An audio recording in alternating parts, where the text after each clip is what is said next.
ರಾಯಚೂರು ನಗರದಲ್ಲಿ ನಿರಂತರ 21 ವರ್ಷಗಳ ಸೇವೆಯಲ್ಲಿ ನಿಮ್ಮ ಬಾಲಂಕು ಆಸ್ಪತ್ರೆ.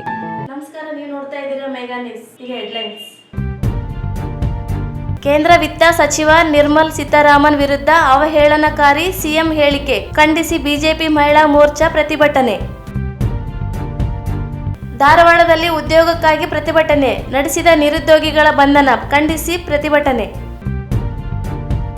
ಕೃಷಿ ಇಂಜಿನಿಯರಿಂಗ್ ಮಹಾವಿದ್ಯಾಲಯದಲ್ಲಿ ಅಂತರ್ಜಾಲ ಕುರಿತು ಕಾರ್ಯಾಗಾರ. ಅಂತರ್ಜಾಲ ಮುಂದಿನ ಪೀಳಿಗೆ ಉಳಿಸಲು ಎಚ್ಚರ ಅಗತ್ಯ. ಡಾಕ್ಟರ್ ಹನುಮಂತಪ್ಪ. ಜಾಗಟಕಲ್ ಬಳಿ ಜಮೀನಿನಲ್ಲಿ ಭತ್ತ ಕಳ್ಳತನ, ಆರೋಪಿಗಳ ಬಂಧನಕ್ಕೆ ವಿಜಯರಾಣಿ ಆಗ್ರಹ. ಮಟ್ಟೂರು ತಾಂಡದಲ್ಲಿ ಪೊಲೀಸರಿಂದ ಆರೋಪಿಗಳ ರಕ್ಷಣೆ, ಜಾಧವ್ ಆರೋಪ. ಉಪ್ಪಾರ ಸಮಾಜಕ್ಕೆ ಸಚಿವ ಸ್ಥಾನ, ಮಂಡಳಿಗೆ ಅನುದಾನ ನೀಡಲಿ ಅಮರೇಶ್ ಆದೋನಿ. ಮಾಹಿತಿ ಹಕ್ಕು ಅಧಿನಿಯಮದಡಿ ಮೇಲ್ಮನವಿ ಸಲ್ಲಿಸಿದವರಿಗೆ 10 ವರ್ಷದ ನಂತರ ವಿಚಾರಣೆ, ಅಳ್ಳಪ್ಪ ಅಮರಾಪುರ ಆರೋಪ. ಮುಖ್ಯಮಂತ್ರಿ ಸಿದ್ದರಾಮಯ್ಯನವರು ಕೇಂದ್ರ ವಿತ್ತ ಸಚಿವೆ ನಿರ್ಮಲಾ ಸೀತಾರಾಮನ್ ಕುರಿತು ನೀಡಿರುವ ಅವಹೇಳನ ಹೇಳಿಕೆ ಖಂಡಿಸಿ ಬಿಜೆಪಿ ಮಹಿಳಾ ಮೋರ್ಚಾ ವತಿಯಿಂದ ನಗರದ ಮಹಾನಗರ ಪಾಲಿಕೆ ಕಚೇರಿ ಎದುರು ಪ್ರತಿಭಟನೆ ನಡೆಸಲಾಯಿತು. ವಿತ್ತ ಸಚಿವೆ ವಿರುದ್ಧ ಮುಖ್ಯಮಂತ್ರಿ ಸಿದ್ದರಾಮಯ್ಯ ಏಕವಚನದಲ್ಲಿ ಮಾತನಾಡಿದ್ದನ್ನು ಖಂಡಿಸಿದರು. ಸುಸಂಸ್ಕೃತ ದೇಶದಲ್ಲಿ ಮಹಿಳೆಯರಿಗೆ ಅವಮಾನ ಮಾಡಿದ ಮುಖ್ಯಮಂತ್ರಿ ಸಿದ್ದರಾಮಯ್ಯ ವಿರುದ್ಧ ಘೋಷಣೆ ಹಾಕಿದರು. ಪುರಾಣ ಕಾಲದಿಂದಲೂ ಮಹಿಳೆಯರನ್ನು ಪೂಜ್ಯನೀಯ ಸ್ಥಾನದಲ್ಲಿ ಕಾಣುವ ದೇಶದಲ್ಲಿ ಮಹಿಳೆಯರಿಗೆ ಗೌರವ ಮತ್ತು ಘನತೆಗೆ ಧಕ್ಕೆ ಉಂಟಾಗುವಂತ ಕೆಲಸ ನಡೆಯುತ್ತಿದೆ ಎಂದು ಉಪಾದಿಸಿದರು. ರಾಜ್ಯದ ಮುಖ್ಯಮಂತ್ರಿಯಾಗಿ ಮಹಿಳೆಯರ ಬಗ್ಗೆ ಏಕವಚನದಲ್ಲಿ ಮಾತನಾಡುವುದು, ಅದರಲ್ಲಿ ಕೇಂದ್ರ ವಿತ್ತ ಸಚಿವೆ ವಿರುದ್ಧ ಮಾತನಾಡಿ ಘನತೆಗೆ ಧಕ್ಕೆ ಉಂಟು ಮಾಡಿದ್ದಾರೆ ಎಂದು ದೂರಿದರು. ಮಹಿಳೆಯರ ಮೇಲೆ ಮುಖ್ಯಮಂತ್ರಿ ಸಿದ್ದರಾಮಯ್ಯ ಅವರಿಗೆ ಗೌರವಿದ್ದರೆ ಕೂಡಲೇ ಕ್ಷಮೆಯಾಚಿಸಬೇಕು ಎಂದು ಆಗ್ರಹಿಸಿದರು. ಇಲ್ಲದೇ ಇದ್ದಲ್ಲಿ ರಾಜ್ಯಾದ್ಯಂತ ಹೋರಾಟ ನಡೆಸಲಾಗುತ್ತದೆ ಎಂದು ಎಚ್ಚರಿಸಿದರು.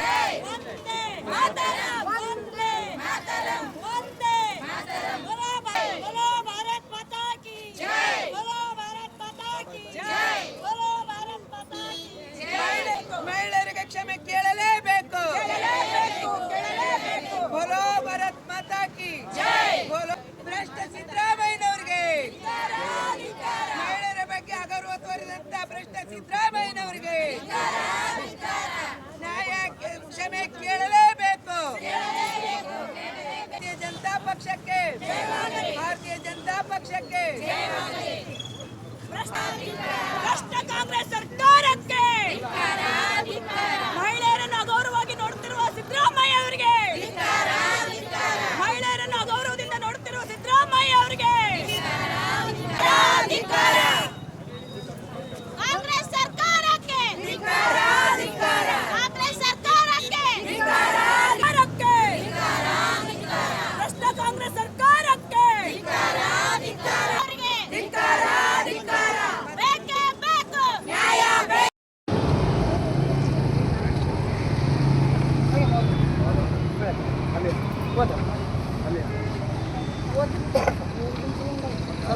ಹಾಗಾಗಿ ಸಿದ್ದರಾಮಯ್ಯನವರು ತಕ್ಷಣ ನಮ್ಮ ಮೇಡಮ್ನವ್ರಿಗೆ ಕ್ಷಮಾರ್ಪಣೆ ಕೇಳಬೇಕು. ಅದು ಅಂದದ್ದು ತಪ್ಪಾಗೈತೆ ಅಂತ ಅವರು ಕುಂಚಿತವಾಗಿ ಹೇಳಬೇಕು. ಹೀಗಾಗಿ ಸಿದ್ದರಾಮಯ್ಯನವ್ರಿಗೆ ನಾವು ರಾಜ್ಯಾದ್ಯಂತ ಉಗ್ರ ಹೋರಾಟವನ್ನು ಮಾಡಿ ಇದು ಇಲ್ಲಿಗೆ ಬಿಡಲ್ಲ ನಾವು. ಯಾಕಂದ್ರೆ ಸಿದ್ದರಾಮಯ್ಯನವರು ಪದೇ ಪದೇ ಮಹಿಳೆಯರ ಬಗ್ಗೆ ಬಹಳ ಹಗುರವಾಗಿ ಮಾತಾಡ್ತಾರೆ ಅವರು. ಅದೇ ಒಬ್ಬ ಈಗ ಸುಗುಣ ಹೇಳ್ದಂಗ ಹೆಬ್ಬಾಳ್ಕರ್ ಬಗ್ಗೆ ಮಾತಾಡಿದಾಗ ಯಾವ ರೀತಿ ಎಗರಾಡಿದ್ರು ಅವರೆಲ್ಲ, ಅದೇ ರೀತಿ ಇವತ್ತು ನಾವೊಂದು ಸಾಮಾನ್ಯ ಮನುಷ್ಯರಲ್ಲ. ಅವರು ಖಾಲಿ ರಾಜ್ಯ ಸರ್ಕಾರದ ಮಂತ್ರಿಗೆ ಹಂಗಂದಾಗ ನಾವು ಕೇಂದ್ರ ಸರ್ಕಾರದ ಮಂತ್ರಿಗಳವರು ಅಂತ ಸೌಮ್ಯ ಸ್ವಭಾವದ ಆಗುವಂಥ ಇಂಟೆಲಿಜೆಂಟ್ ಇದ್ದಂಥ ಒಬ್ಬ ಸಚಿವೆ ಅವರಿಗೆ ಅವಳು ಇವಳು ಅಂತಾರಂದ್ರೆ ಅವ್ರಿಗೂ ತಮಗೆ ಹೆಣ್ಮಕ್ಳ ಬಗ್ಗೆ ಗೌರವ ಇಲ್ವಾ ಅವ್ರಿಗೆ? ಸಿದ್ದರಾಮಯ್ಯನವರೇ ಇನ್ನು ಮುಂದಾದರೂ ನಾವು ಮಹಿಳೆಯರ ಬಗ್ಗೆ ಗೌರವ ತೋರಿ. ನೀವು ಮಹಿಳೆಯರಿಗೆ ಫ್ರೀ ಸೀಟ್ ಅಂತ ಕೊಟ್ಟಿರಿ, ಅದು ಫ್ರೀ ಸೀಟ್ ಮರ್ಯಾದೆ ಅಲ್ಲದು. ತೂಕ್ಯಾಡಿ ದಬ್ಬ್ಯಾಡಿ ಅವ್ರನ್ನೆಲ್ಲ ಮರ್ಯಾದೆ ಹಾಳು ಮಾಡಿರಿ ನೀವೆಲ್ಲ ಹೆಣ್ಮಕ್ಳ. ಅದು ಮಹಿಳೆಯರು ತಿಳಿದಂತರಾದ್ರೆ ಇನ್ಮೇಲೆ ಆ ಬಸ್ನಲ್ಲಿ ಅಡ್ಡಾಡಕ್ಕೆ ಹೋಗ್ಬಾರ್ದು, ಅವರಿಗೆಲ್ಲ ಪಾಠ ಕಲಿಸ್ಬೇಕಂತೇಳಿ ನಮ್ಮ ರಾಜ್ಯದ ಮಹಿಳೆಯರಲ್ಲಿ ಕೇಳಿಕೊಂಡು ಮತ್ತೊಂದು ಸಾರಿ ಸಿದ್ದರಾಮಯ್ಯನವರು ನಮ್ಮ ನಿರ್ಮಲಾ ಸೀತಾರಾಮನ್ ಮೇಡಮ್ ಅವರಿಗೆ ತಪ್ಪನ್ನು ಒಪ್ಪಿಕೊಂಡು ಕ್ಷಮೆ ಕೇಳಬೇಕಂತ ಕೇಳ್ಕೊಂಡು ನನ್ನ 4 ಮಾತುಗಳನ್ನು ಮುಗಿಸ್ತೇನೆ. ಈ ಸಂದರ್ಭದಲ್ಲಿ ಮಹಿಳಾ ಮೋರ್ಚಾ ರಾಜ್ಯ ಕಾರ್ಯದರ್ಶಿ ಸುಗುಣ ಕೆ, ಶರಣಮ್ಮ ಕಾಮರೆಡ್ಡಿ, ಜಿಲ್ಲಾಧ್ಯಕ್ಷೆ Kadagol Lalitha, Vanishree, Satya, Renuka Pujar, Mallamma, Sridevi, Seetha Nayak, Ashwini A, Muktangi, Jayashree, Dhanalakshmi, Padmavathi, Umadevi, T Sharanamma, Chandravathi, Savitri, Sujatha K, Jyothi, Parvathamma, Bhagyamma, Niveditha, Anitha Navalkal, E Shivaraj, Vijay Kumar, Ramachandra Kadagol ಸೇರಿದಂತೆ ಅನೇಕರಿದ್ದರು. ಉದ್ಯೋಗ ಆಕಾಂಕ್ಷಿಗಳ ಹೋರಾಟ ಸಮಿತಿ ನೇತೃತ್ವದಲ್ಲಿ ಧಾರವಾಡದಲ್ಲಿ ಶಾಂತಿಯುತವಾಗಿ ಪ್ರತಿಭಟನಾ ಧರಣಿ ನಡೆಸಲು ತೆರಳುತ್ತಿದ್ದ ಮುಂಚಿತವಾಗಿ ಪೊಲೀಸರು ಕಚೇರಿಗೆ ಬಂದು ಹೋರಾಟಗಾರರನ್ನು ಬಂಧಿಸಿದ್ದನ್ನು ಖಂಡಿಸಿ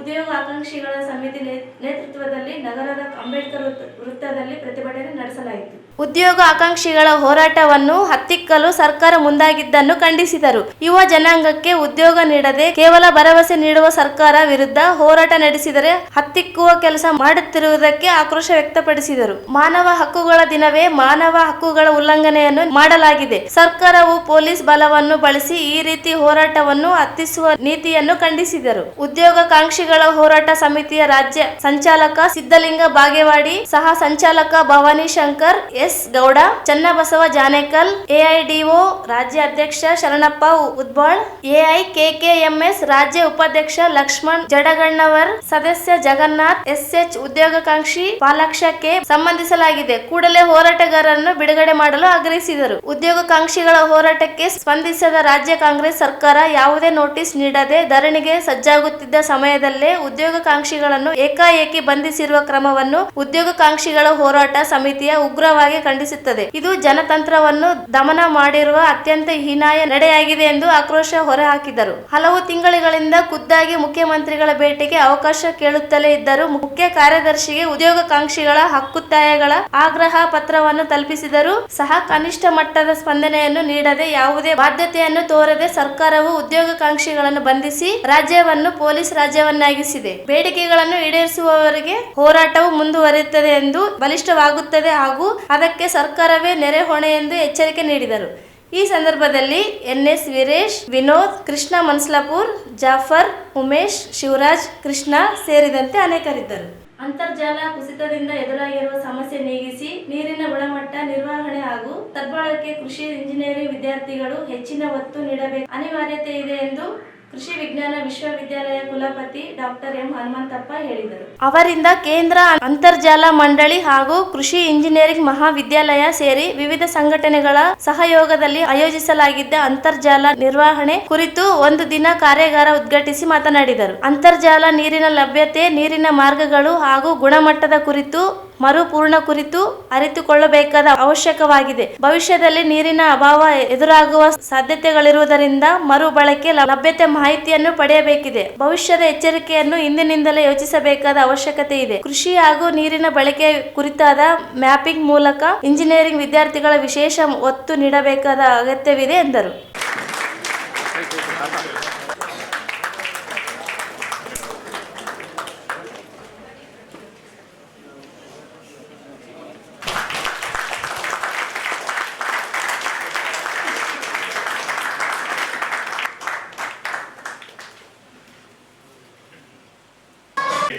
Important event, so conducted at our campus. First of all, I thanks to the organizer providing this opportunity to conduct in our campus, and also our INGOD has conducted this program very efficiently. Particularly with respect to the groundwater, water is a very, very important aspect to everyone, living beings, either plants or animals or human beings, everyone. So water is nearly 77% of water is very much required by everyone. So without water we cannot live, plants as well as animals or human beings. So water is very important. As already very clearly mentioned by the Krishnamurti and Devidaraju and also Arun and also our Iron God. So the importance of water they are very clearly mentioned. So we have plenty of water. India is concerned. We have a ಮೂರು ಕಡೆ ನೀರಿದ್ದು ಒಂದೇ ಕಡೆ ಭೂಮಿ ಇದೆ. So everywhere we have water, but we are unable to make use the water particularly. So water is required by the irrigation, urban as well as rural population. Nearly 85% of the rural population is required by the irrigation. irrigation water. So nearly 66% of water available we are going to use for the irrigation purpose, for the agriculture, particularly agriculture we need. So production. India is the biggest country. We have a thick population. We need more and more water. When we are childhood, we don't have any underground exploitation of water. During that time, we are only utilized for the surface irrigation, surface water available that we are touched. When we are by 7th or 8th standard, started the borewells for drinking purpose, not for irrigation purpose. So when they started borewells and then lift irrigation, all these things, exploitation of groundwater. So groundwater starts exploited over exploitation. Certain places already over exploited irrigation, especially polar regions. They are exploited water from underground from 1,000 feet. So certain area you may get the water 80 feet, 100 feet, 300 feet, 1,000 feet. So if like that we are increasing the over exploitation from deeper layer, it has lot of problems with respect to the pollution is concerned. It is unsafe for the drinking water. So as ಮುಖ್ಯ ಅತಿಥಿಯಾಗಿ ಮಾತನಾಡಿದ ಕೇಂದ್ರ ಅಂತರ್ಜಲ ಮಂಡಳಿ ಪ್ರಾದೇಶಿಕ ನಿರ್ದೇಶಕ ಕೃಷ್ಣಮೂರ್ತಿ ಮಾತನಾಡಿ, ಅಂತರ್ಜಲದ ಲಭ್ಯತೆ ಕುರಿತಂತೆ 3 ಹಂತದಲ್ಲಿ ಕೃಷಿ ಇಂಜಿನಿಯರಿಂಗ್ ವಿದ್ಯಾರ್ಥಿಗಳಿಗೆ ಮಾಹಿತಿ ನೀಡಲಾಗುತ್ತಿದೆ. ಕಲ್ಯಾಣ ಕರ್ನಾಟಕ ಜಿಲ್ಲೆ ಹಾಗೂ ತಾಲೂಕುಗಳಲ್ಲಿ ಅಂತರ್ಜಲ ಲಭ್ಯತೆ ಕುರಿತಂತೆ ಕೃಷಿ ಇಂಜಿನಿಯರಿಂಗ್ ವಿದ್ಯಾರ್ಥಿಗಳಿಗೆ ಮಾಹಿತಿ ನೀಡಲಾಗುತ್ತದೆ. ಅಂತರ್ಜಲ ಲಭ್ಯತೆಯ ಕುರಿತು, ಗುಣಮಟ್ಟ ಮತ್ತು ನಿರ್ವಹಣೆಯ ಕುರಿತು ಮಾಹಿತಿ ನೀಡಲಾಗುತ್ತಿದ್ದು, ವಿದ್ಯಾರ್ಥಿಗಳು ಸದುಪಯೋಗ ಮಾಡಬೇಕೆಂದರು. 8 unit offices and 17 engineering sections in throughout India. ಅದರಲ್ಲಿ ಸೌತ್ ವೆಸ್ಟರ್ನ್ ರೀಜನ್, ಏನು ಬೋರ್ಡಲ್ಲಿ ನೀವು ನೋಡಿದ್ದೀರಾ, ಸೌತ್ ವೆಸ್ಟರ್ನ್ ರೀಜನ್ ಅನ್ನೋದು Karnataka, Goa. We are looking after Karnataka, Goa both. I am heading south western as a regional director. Main ಆಗಿ ಈ ಟ್ರೈನಿಂಗ್ ಪ್ರೋಗ್ರಾಮ್ ನಾವು ಏನಕ್ಕೆ ನಿಮ್ಮಲ್ಲಿ ಹಮ್ಮಿಕೊಂಡಿದ್ದೀವಿ ಅಂತಂದ್ರೆ, ವಾಟರ್ ಸೆಕ್ಟರ್ ಅಲ್ಲಿ agriculture engineering also one of the key role ಅಲ್ಲಿ ನೀವು ಕೆಲಸ ಮಾಡಬೇಕಾಗತ್ತೆ. ವಾಟರ್ ಮ್ಯಾನೇಜ್ಮೆಂಟ್, ವಾಟರ್ ಲಭ್ಯತೆ, ಏನು ಅಂತರ್ಜಲ ಲಭ್ಯತೆ ಇದೆ, ಅಂತರ್ಜಲದ ಮ್ಯಾನೇಜ್ಮೆಂಟ್ ಏನಿದೆ, ಮೊದಲು ಯಾವ ರೀತಿ ಸಿಗ್ತಾ ಇತ್ತು, ಈಗ ಯಾವ ರೀತಿಯಲ್ಲಿದೆ ಅನ್ನೋದ್ರ ಬಗ್ಗೆ ನಿಮಗೆಲ್ಲ ಒಂದು ಅವಗಾಹನ. ಈ ಸಂದರ್ಭದಲ್ಲಿ ಹಿರಿಯ ಭೂ ವಿಜ್ಞಾನಿ ಅರುಣ್ ಡಿಇ, ಕೃಷಿ ಇಂಜಿನಿಯರಿಂಗ್ ಮಹಾವಿದ್ಯಾಲಯ ಡೀನ್ ಡಾಕ್ಟರ್ ಎಂಎಸ್ ಅಯ್ಯನ್, ಕೇಂದ್ರ ಅಂತರ್ಜಲ ಮಂಡಳಿ ನಿರ್ದೇಶಕ ಡಾಕ್ಟರ್ ಜೆ ದಾವಿತ್ ರಾಜ್ ಸೇರಿ ಅನೇಕರಿದ್ದರು. ಕೃಷಿ ಇಂಜಿನಿಯರಿಂಗ್ ಮಹಾವಿದ್ಯಾಲಯ ಪ್ರಾಧ್ಯಾಪಕರು, ವಿದ್ಯಾರ್ಥಿಗಳು ಭಾಗಿಯಾದರು. ಸಿಲ್ವರ್ ತಾಲೂಕಿನ ಜಾಗಟಿಗಲ್ ಸೀಮಂತರದಲ್ಲಿ ರಾಜಗೋಪಾಲ್ ಎಂಬುವವರಿಗೆ ಸೇರಿದ ಜಮೀನಿನಲ್ಲಿ ಬೆಳೆದಿದ್ದ ಭತ್ತವನ್ನು ಆಕ್ರಮಣ ಮಾಡಿ ಭತ್ತ ಕೊಯ್ದುಕೊಂಡು ಕಳ್ಳತನ ಮಾಡಿರುವವರ ವಿರುದ್ಧ ಕಾನೂನು ಕ್ರಮ ಕೈಗೊಂಡು ಬಂಧಿಸಬೇಕೆಂದು ಪ್ರಗತಿಪರ ಸಂಘಟನೆಗಳ ಒಕ್ಕೂಟದ ಸಂಚಾಲಕಿ ವಿಜಯರಾಣಿ ಸಿರಿವಾರ ಆಗ್ರಹಿಸಿದರು. ಅವರಿಂದು ಮಾಧ್ಯಮಗೋಷ್ಠಿ ಉದ್ದೇಶಿಸಿ ಮಾತನಾಡಿ, ಸರ್ವೆ 84/2, 84/3 ಹಾಗೂ 84/2 ರಲ್ಲಿರುವ 7 ಎಕರೆ ಭೂಮಿಯನ್ನು ಬಸಮ್ಮ ಇವರಿಗೆ ರಾಜಗೋಪಾಲ್ ರಾವ್ ಮತ್ತು ಶೇಷಾದ್ರಿ ಇವರು ಕಾನೂನುಬದ್ಧವಾಗಿ ಖರೀದಿ ಮಾಡಿದ್ದಾರೆ. ರಾಚಪ್ಪ ಎಂಬುವವರು ಮೊಟೇಷನ್ ಮಾಡಲು ಅರಕೇರ ನಾಡ ಕಚೇರಿಗೆ ಆಕ್ಷೇಪಣೆ ಸಲ್ಲಿಸಿದ್ದರಿಂದ ನೋಂದಣಿ ಬಾಕಿ ಇದೆ. ಆದರೆ ನವೆಂಬರ್ 30ರಂದು ರಾತ್ರಿ ರಾಚಪ್ಪ, ಕಸಲಯ್ಯ, ಶಿವಪ್ಪ, ಸಣ್ಣ ಶಿವಪ್ಪ, ಮುಕಪ್ಪ ಮತ್ತು ಮಲ್ಲಪ್ಪ ಸೇರಿ ಭತ್ತ ಕೊಯ್ಯುವ ಯಂತ್ರದೊಂದಿಗೆ ಬಂದು ಬೆಳೆದು ನಿಂತಿದ್ದ ಭತ್ತವನ್ನು ಕೊಯ್ದುಕೊಂಡು ಕಳ್ಳತನ ಮಾಡಿದ್ದಾರೆ. ಆದರೆ ಜಮೀನು ಲೀಜುದಾರರ ಶ್ರೀನಿವಾಸ್, ಮೌನೇಶ್ ಇವರಿಗೆ ಬೆದರಿಸಿದ್ದಾರೆ. ಈ ಕುರಿತು ಗಬ್ಬೂರು ಠಾಣೆಯಲ್ಲಿ ಪ್ರಕರಣ ದಾಖಲಾಗಿದೆ. ಭತ್ತ ಕಳ್ಳತನ ಮಾಡಿರುವವರನ್ನು ಬಂಧಿಸಿಲ್ಲ. ಕೂಡಲೇ ಆರೋಪಿಗಳನ್ನು ಬಂಧಿಸಿ ಕಳವು ಮಾಡಿ ಭತ್ತವನ್ನು ಮರಳಿಸಬೇಕೆಂದು ಆಗ್ರಹಿಸಿದರು. ಸೀಮಾಂತರದಲ್ಲಿ 84/2, 83/4, 83/3 ಈ ಒಂದು ಹೊಲದಲ್ಲಿನ ಏನು ಬೆಳೆ ಕಟಾವು ಮಾಡತಕ್ಕಂಥ ವ್ಯವಸ್ಥೆಯಲ್ಲಿ ಬಸಮ್ಮ ಮತ್ತು ರಾಚಮ್ಮ ಅಂತಕ್ಕಂಥ ಮಹಿಳೆಯರಿಗೆ ಜೀವ ಬೆದರಿಕೆ ಇದೆ. ಸಿಲ್ವಾರ್ ತಾಲೂಕಿನ ಮಾಡಗಿರಿ ಕ್ಯಾಂಪಿನ ರಾಜಗೋಪಾಲ್ ರಾವ್ ಅವರು ಈ ಒಂದು ಹೊಲವನ್ನು ಖರೀದಿ ಮಾಡಿರ್ತಾರೆ. ಬಸಮ್ಮ ಮತ್ತು ರಾಜಮ್ಮ ಇವರು ಬಡ ಕುಟುಂಬದ ಮಹಿಳೆಯರು. ಈಗಾಗಲೇ ಅವರು ತಮ್ಮ ಹೊಲವನ್ನ, ತಮ್ಮ ಅಸ್ತಿತ್ವದಲ್ಲಿರ್ತಕ್ಕಂಥ ಆಸ್ತಿಯನ್ನ ಅವರು ಊಟ ಮಾಡ್ತಾ ಇದ್ದಾರೆ. ಈ ಹಿಂದೆ ನಾನು ಪಾಣಿಯೊಳಗ ನಾನು ಸಾಗುವಳಿ ಇದ್ದೀನಿ, ನಾನು ಹಿಂದೆ ಸಾಗುವಳಿ ಇದ್ದವನು ನಾನು ಅಂತೇಳಿ ರಾಚಪ್ಪ ಅಂತಕ್ಕಂಥ ವ್ಯಕ್ತಿ ರಾತ್ರೋರಾತ್ರಿ ತನ್ನ ಒಂದು ಬೆಂಬಲಿಗರಿಂದ ಹೊಲದಲ್ಲಿರ್ತಕ್ಕಂಥ ಭತ್ತವನ್ನು ಕಟಾವು ಮಾಡಿಕೊಂಡು ರಾತ್ರೋರಾತ್ರಿ ಭತ್ತ ಕಟಾವು ಮಾಡಿ ಅದನ್ನು ಕಳುವು ಮಾಡಿರ್ತಾರೆ. ಇದನ್ನ ನಮ್ಮ ಎಲ್ಲ ಪ್ರಗತಿಪರ, ದಲಿತ ಪರ ಮತ್ತು ಮಹಿಳಾ ಸಂಘಟನೆಗಳು ತೀರ್ಮಾನ ಖಂಡಿಸ್ತಾ ಇದ್ದೀವಿ. ಯಾಕಂತಂದ್ರೆ ಬಡ ರೈತರು ತಮ್ಮ ಜೀವನೋಪಾಯಕ್ಕಾಗಿ ಅವರದೇ ಆದ ಆಸ್ತಿಯನ್ನು ಅವರು ಊಟ ಮಾಡುವಾಗ ಅಕ್ರಮ ಪ್ರವೇಶ ಮಾಡ್ತಕ್ಕಂಥ ವ್ಯವಸ್ಥೆಯನ್ನು ನಾವು ನಮ್ಮ ಜಿಲ್ಲೆಯಲ್ಲಿ ಮತ್ತು ತಾಲೂಕಲ್ಲಿ ಕಾಣ್ತಾ ಇದ್ದೀವಿ. ಅವರ ಆಸ್ತಿಗಳಲ್ಲಿ ಬೆಳೆದಂತ ಅನ್ನವನ್ನು ಊಟ ಮಾಡೋದಕ್ಕೆ ಅವರಿಗೆ ಅವಕಾಶಗಳಿಲ್ಲ. ಪ್ರಭಾವಿಗಳ ಒಂದು ಕೈವಾಡದಿಂದನೋ ಅಥವಾ ಆ ಗ್ರಾಮಗಳಲ್ಲಿ ಇರ್ತಕ್ಕಂಥ ಏನೋ ಬಲಾಢ್ಯರು ದುರ್ಬಲರ ಮೇಲೆ ಮಾಡ್ತಕ್ಕಂಥ ದೌರ್ಜನ್ಯ ಅಂತಾನೆ ವ್ಯವಸ್ಥೆಯನ್ನ ನಾವು ಇಲ್ಲಿ ಖಂಡಿಸ್ತಿದ್ದೀವಿ. ಮತ್ತು ದೌರ್ಜನ್ಯ ಕೂಡ ಹೌದು. ಬಸಮ್ಮ ಮತ್ತು ರಾಚಮ್ಮ ಅಂತಕ್ಕಂಥ ಮಹಿಳೆಯರಿಗೆ ಯಾರು ಇಲ್ಲ. ಅವರು ತಮ್ಮ ಮಾಲಕತ್ವದ ಆಸ್ತಿಯನ್ನು ಉಣ್ತಾ ಇದ್ದಾರೆ. 650 ಚೀಲ ಕವಳೆಯನ್ನು ಭತ್ತವನ್ನು ತೆಗೆದುಕೊಂಡು ಹೋಗಿದ್ದಾರೆ. ಪಾಣಿಗೆ ಎಲ್ಲ ದಾಖಲಾತಿಗಳು ಇದ್ದಾವೆ. ನಮ್ಮ ಜಿಲ್ಲಾಡಳಿತಕ್ಕೆ ಸಂಬಂಧಪಟ್ಟಂಗೆ ಡಿಸಿ, ಎಸಿ ಮತ್ತು ತಹಶೀಲ್ದಾರ್ ಆದೇಶ ಕೂಡ ಆಗಿದೆ. ಈ ಒಂದು ಏನು ಆಸ್ತಿಯನ್ನ ಇವರೇ ಉಣ್ಬೇಕಂತ ಆಯ್ತು ಆದೇಶ ಆದ್ರೂ ಕೂಡ ಅತಿಕ್ರಮ ಪ್ರವೇಶ ಮಾಡಿ 2ನೇ ತಾರೀಕಿನ ಆದೇಶ ಕೋರ್ಟ್ಗಳಿಗೆ ಬರೀಲ್ಲ. ಯಾವನು ಬಲಾಢ್ಯನಾಗಿರ್ತಾನೆ ಅವನೇ ಒಂದರ ಹೋಗಿ ತಿಂತಾನೆ ಇದ್ದಾನೆ, ಮನೆಯೊಳಗೆ ಬರ್ಕೊಳ್ತಾ ಇದ್ದಾನೆ. ಕಾನೂನು ಕ್ರಮ ಕೈಗೊಳ್ಳುವಲ್ಲಿ ನಮ್ಮ ಪೊಲೀಸ್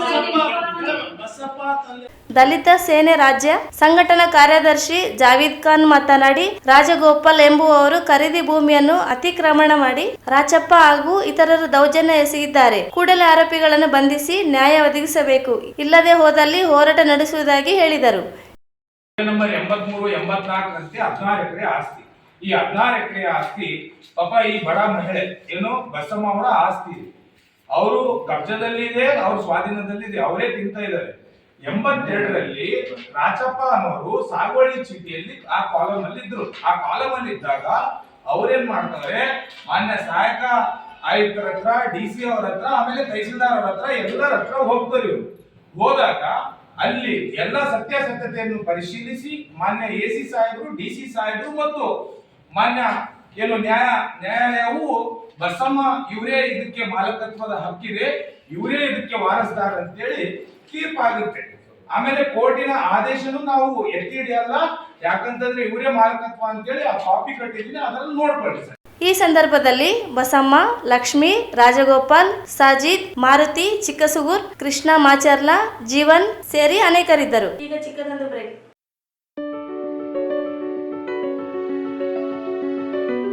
ರಾಯಚೂರು ನಗರದಲ್ಲಿ ನಿರಂತರ 21 ವರ್ಷಗಳ ಸೇವೆಯಲ್ಲಿ ನಿಮ್ಮ ಬಾಲಂಕು ಆಸ್ಪತ್ರೆ, ರಾಯಚೂರಿನ ಪ್ರಥಮ 24 ಗಂಟೆಗಳ ಟ್ರಾಮಾ ಸೆಂಟರ್, ನೈತಿಕ ಹಾಗೂ ವಿಶ್ವಾಸಾರ್ಹ ಆರೋಗ್ಯ ಸೇವೆ, ಆಧುನಿಕ ಐಸಿಯು ಮತ್ತು ಕ್ರಿಟಿಕಲ್ ಕೇರ್, ಉನ್ನತ ಮಟ್ಟದ ಡಯಾಗ್ನಾಸ್ಟಿಕ್ ಮತ್ತು ಸಿಟಿ ಸ್ಕ್ಯಾನ್, ರೋಗಿ ಕೇಂದ್ರಿತ ಆರೈಕೆ, 21 ವರ್ಷಗಳ ಸೇವೆಯ ಮುಖ್ಯ ಬಲಗಳು, ನ್ಯೂರೋ ಸರ್ಜರಿ ಬ್ಯಾಕಪ್, ನಿಖರ ಚಿಕಿತ್ಸೆ ಮಿತ ವೆಚ್ಚದಲ್ಲಿ, 100 ಬೆಡ್ಗಳ ತೃತೀಯ ಮಟ್ಟದ ಆರೈಕೆ ಆಸ್ಪತ್ರೆ. ನಮ್ಮ ಮುಂದಿನ ಯೋಜನೆ ಕ್ಯಾಥ್ ಲ್ಯಾಬ್ ವಿಭಾಗ. ನಮ್ಮ ಮೇಲೆ ತೋರಿದ ನಂಬಿಕೆ ಮತ್ತು ಪ್ರೀತಿಗೆ ಹೃತ್ಪೂರ್ವಕ ಕೃತಜ್ಞತೆಗಳು. 21 ವರ್ಷಗಳ ನಂಬಿಕೆಗೆ ಧನ್ಯವಾದಗಳು. ಬಾಲಂಕು ಆಸ್ಪತ್ರೆ, ಬಸವನಬಾವಿ ಚೌಕ್, ರಾಯಚೂರು.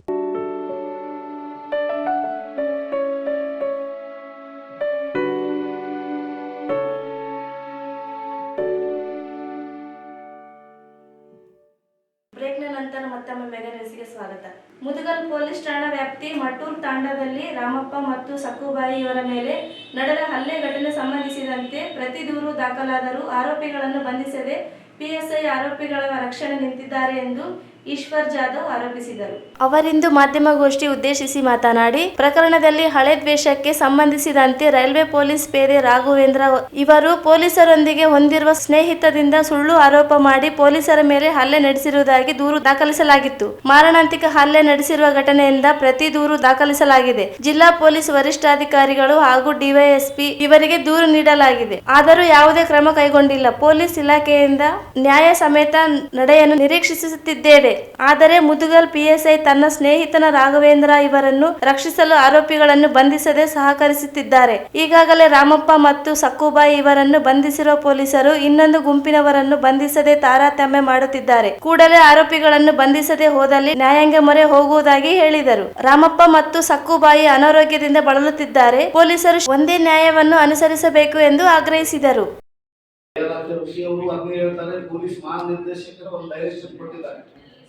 ಸಾರ್ವಜನಿಕರ ಜೊತೆ ಹೆಂಗ್ ನಡ್ಕೋಬೇಕು, ಪೊಲೀಸರಾದವರು ಅವ್ರ ಕುರಿತುಗಳನ್ನು ಹೆಂಗೆ ನಿವಾರಣೆ ಮಾಡಬೇಕು, ಅವ್ರು ಕೊಟ್ಟಂತ ದೂರನ್ನು ಸ್ವೀಕರಿಸಿ ಅವ್ರ ಪ್ರೀತಿ ವಾತ್ಸಲ್ಯದಿಂದ ಅವ್ರು ಕೆಲಸ ಮಾಡಿ ಕೊಡಬೇಕು. ಇದಕ್ಕೆ ಯಾವುದೇ ಹಣದ ಅವಶ್ಯ ಕೊಡಬಾರ್ದು ಅಂತ ಹೇಳ್ಬಿಟ್ಟು ನಿರ್ದೇಶನ ಮಾಡಿದ್ದಾರೆ. ಅದು ಸುತ್ತೋಲೆ ದಿನಾಂಕ 16/12/2025 ಅದು ಕೌಂಟರ್ ಕೇಸ್ ಕೂಡ ದಾಖಲು ಮಾಡಿರೋದು ಪೊಲೀಸ್ ಠಾಣೆಯಲ್ಲಿ 15 ಜನರ ವಿರುದ್ಧ ದಾಖಲು ಮಾಡಿದ ನಂತರ ನಾವು ಇವ್ರನ್ನ ಅರೆಸ್ಟ್ ಮಾಡಿ ಅಂತಲೂ ಹೇಳಿದ್ವಿ. ಅರೆಸ್ಟ್ ಮಾಡಕ್ಕೆ ವಿಫಲರಾದಾಗ ನಾವು ಏನ್ ಮಾಡಿದ್ವಿ, CBI ಹೇಳಿದ್ವಿ. CBIನೂ ಆಯ್ತಪ್ಪ ನೋಡೋಣ ಅಂದ್ರೆ SP-ನೂ ಹೇಳಿದ್ವಿ. ರೈಟಿಂಗ್ ಎಲ್ಲ ಕೂಡ ಕೊಟ್ಟಿದ್ವಿ. ಈಗ ನಾವು ಪ್ರಕರಣ ದಾಖಲು ಮಾಡಿದ್ವಿ, ಅವರಿಗೂ ಅರೆಸ್ಟ್ ಮಾಡಿ ಒಳಗಾಗ್ತಾ ಪೊಲೀಸ್ ಕಮಿಷನರ್ ಹೋಗಿ ಮಹಿಳಾ ಹೋಗಿ ಎಲ್ಲರೂ ಏನ್ ಕೊಡ್ಬೇಕು ಲೀಗಲಿ ಕೊಟ್ಟಿದ್ವಿ. ಬಟ್ ಇದರಲ್ಲಿ ಮೀನಾಮೇಷ ಎಣಿಸ್ತಾ ಇದ್ದಾರೆ. ಅರೆಸ್ಟ್ ಮಾಡಕ್ಕೆ ಈ police rights of all are equal under article 14 of Indian constitution. ಸಮಾನತೆ ಕಾನೂನು ದೂರು ಪ್ರತಿ ದೂರ ಏಸೆಂಟ್ ಕೌಂಟರ್ ಕೇಸ್ ಇದ್ದಾದ್ರೆ ಅವ್ರು ಒಂದಿಬ್ರು ಇವ್ರನ್ನೊಂದಿಬ್ರು ಹಾಕಿ ಈ ಒಳಗಾಗ್ತಿದ್ರೆ ಗಲಾಟೆಗಳು ಆಗಲ್ಲ. ಸಮಾಜದಲ್ಲಿ ತಪ್ಪು ಸಂದೇಶಗಳು ಪೊಲೀಸರು ಮಾಡಿರುವಂತ ಕೆಲಸದ ಬಗ್ಗೆ ನಂಬಿಕೆ ಇದೆ. ಇವ್ರೇನು ಯಾವುದೋ ಒತ್ತಡ ಮಾಡೋದು, ಈ ಅಮಾಯಕರಿಗೆ ತೊಂದರೆ ಕೊಡೋದು ನಮ್ಗೆ ಸರಿ ಅಂತ. ಈಗ ಅವರು ರಾಘವೇಂದ್ರ PSI ಸ್ನೇಹಿತ ಅಂತ ಹೇಳ್ಕೊಳ್ಳೋದ್ರಿಂದ ಅವ್ರು ಒತ್ತಡಕ್ಕೆ ಒಳಗಾಗಿದ್ದಾರೆ. ಅವ್ರ ಒತ್ತಡಕ್ಕೆ ಒಳಗಾಗಿ ಮತ್ತೆ ಬೇರೆ ಬೇರೆ ರಾಜಕೀಯ ವ್ಯಕ್ತಿಗಳ ಇನ್ಫ್ಲೂಯೆನ್ಸ್ನಿಂದ ಮತ್ತೆ ಬಡವರಿಗೆ ನ್ಯಾಯ ಸಿಗ್ತಾ ಇಲ್ಲ ಅಂತ ಹೇಳಿ ನನ್ನ ಮಾತು.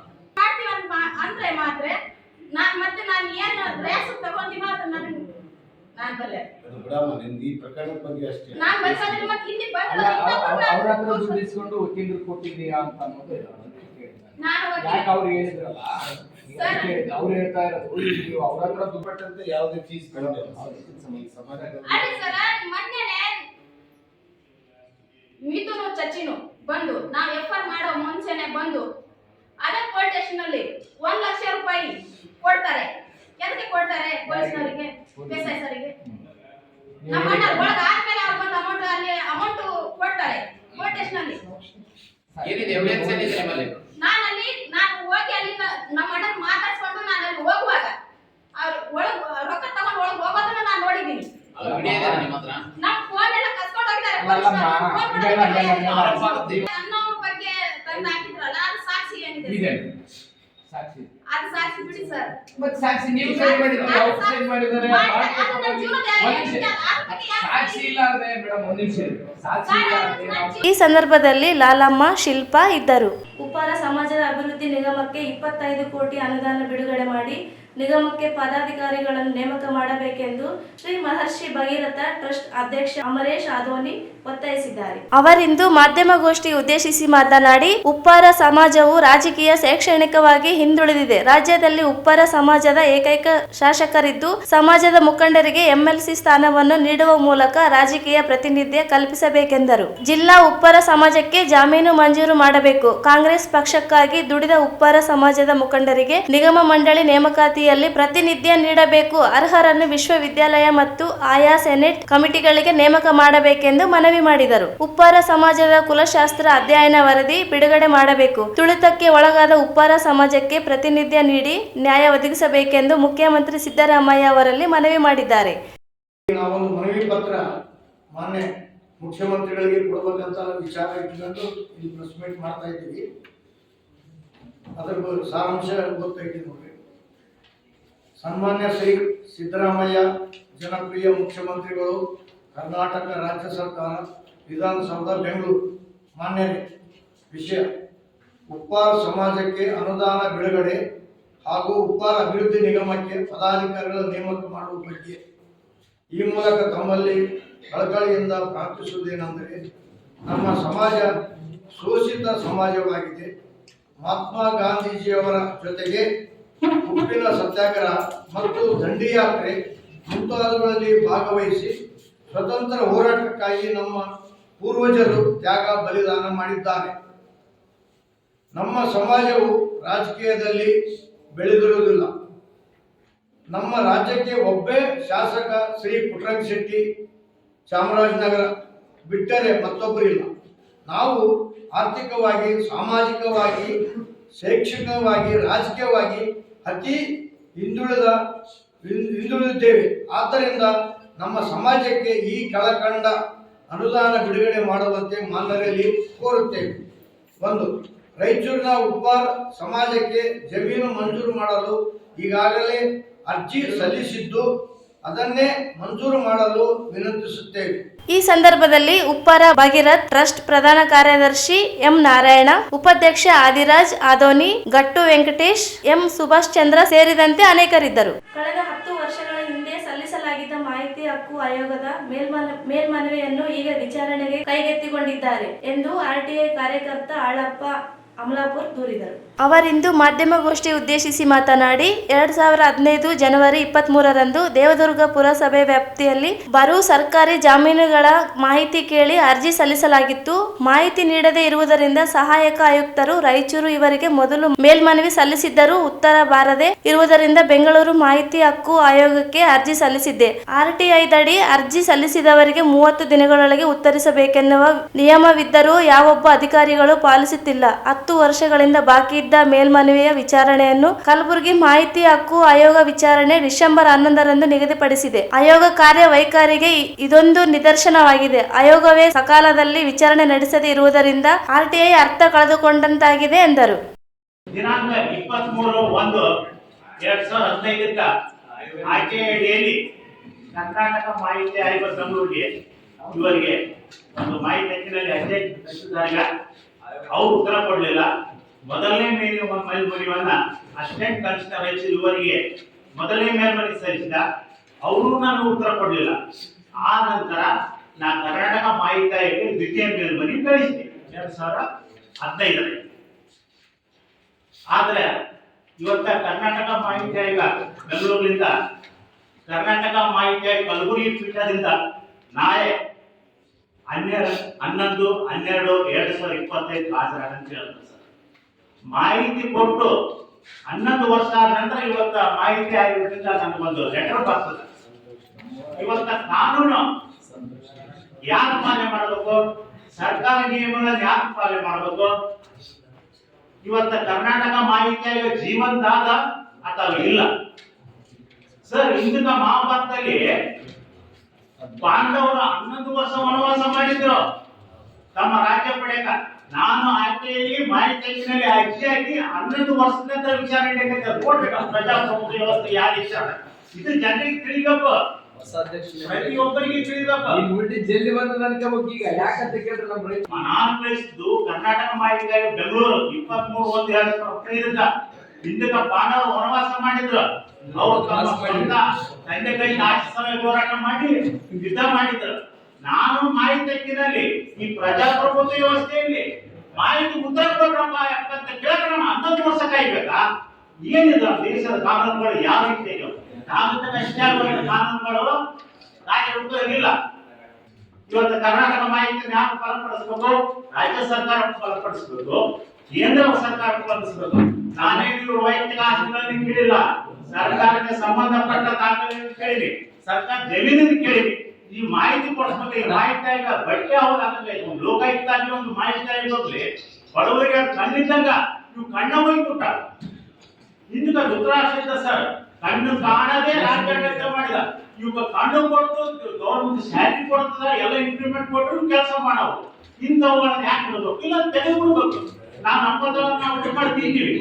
ಈ ಮಾಹಿತಿ ಆಯೋಗದಿಂದ ಹೋಗಿ ಲೋಕಾಯುಕ್ತದಿಂದ ಹೋಗಿ ನಾವು ಮಾಹಿತಿ ಪರಿಸ್ಥಿತಿ ಬಂದದ ಸರ್. 11 ವರ್ಷದಾಗ ಯಾವ ನನಗೆ ನೋಡಿಲ್ಲ ಸರ್ ಜಗತ್ತಿನಲ್ಲಿ. ಕರ್ನಾಟಕ ಇತಿಹಾಸದಲ್ಲೇ ಇವು ನಾನು 2ನೇ ಸಲ ಪಂಚವನ್ನು ಮಾಡಿದ್ದು ಮತ್ತಿದ್ದೆ 11 ವರ್ಷ ಏನ್ ಮಾಡ್ತಾರೆ ಸರ್? ಒಂದು ಮಾತು, ಒಬ್ಬ ಎಮ್ಮೆ ಕಾಯುವ ಕುರಿ. ಕೊನೆಯಲ್ಲಿ ಮತ್ತೊಮ್ಮೆ ಹೆಡ್ಲೈನ್ಸ್. ಕೇಂದ್ರ ವಿತ್ತ ಸಚಿವ ನಿರ್ಮಲಾ ಸೀತಾರಾಮನ್ ವಿರುದ್ಧ ಅವಹೇಳನಕಾರಿ ಸಿಎಂ ಹೇಳಿಕೆ ಖಂಡಿಸಿ ಬಿಜೆಪಿ ಮಹಿಳಾ ಮೋರ್ಚಾ ಪ್ರತಿಭಟನೆ. ಧಾರವಾಡದಲ್ಲಿ ಉದ್ಯೋಗಕ್ಕಾಗಿ ಪ್ರತಿಭಟನೆ ನಡೆಸಿದ ನಿರುದ್ಯೋಗಿಗಳ ಬಂಧನ ಖಂಡಿಸಿ ಪ್ರತಿಭಟನೆ. ಕೃಷಿ ಇಂಜಿನಿಯರಿಂಗ್ ಮಹಾವಿದ್ಯಾಲಯದಲ್ಲಿ ಅಂತರ್ಜಾಲ ಕುರಿತು ಕಾರ್ಯಾಗಾರ. ಅಂತರ್ಜಾಲ ಮುಂದಿನ ಪೀಳಿಗೆ ಉಳಿಸಲು ಎಚ್ಚರ ಅಗತ್ಯ. ಡಾಕ್ಟರ್ ಹನುಮಂತಪ್ಪ. ಜಾಗಟಕಲ್ ಬಳಿ ಜಮೀನಿನಲ್ಲಿ ಭತ್ತ ಕಳ್ಳತನ, ಆರೋಪಿಗಳ ಬಂಧನಕ್ಕೆ ವಿಜಯರಾಣಿ ಆಗ್ರಹ. ಮಟ್ಟೂರು ತಾಂಡದಲ್ಲಿ ಪೊಲೀಸರಿಂದ ಆರೋಪಿಗಳ ರಕ್ಷಣೆ, ಜಾಧವ್ ಆರೋಪ. ಉಪ್ಪಾರ ಸಮಾಜಕ್ಕೆ ಸಚಿವ ಸ್ಥಾನ, ಮಂಡಳಿಗೆ ಅನುದಾನ ನೀಡಲಿ ಅಮರೇಶ್ ಆದೋನಿ. ಮಾಹಿತಿ ಹಕ್ಕು ಅಧಿನಿಯಮ ಮಾದರಿ ಮೇಲ್ಮನವಿ ಸಲ್ಲಿಸಿದವರಿಗೆ 10 ವರ್ಷದ ನಂತರ ವಿಚಾರಣೆ, ಅಳ್ಳಪ್ಪ ಅಮರಾಪುರ ಆರೋಪ. ಇದಿಷ್ಟು ಇವತ್ತಿನ ಸುದ್ದಿ. ಪ್ರಮುಖ ಸುದ್ದಿಗಾಗಿ ನೋಡ್ತಾ ಇರಿ ಮೆಗಾ ನ್ಯೂಸ್.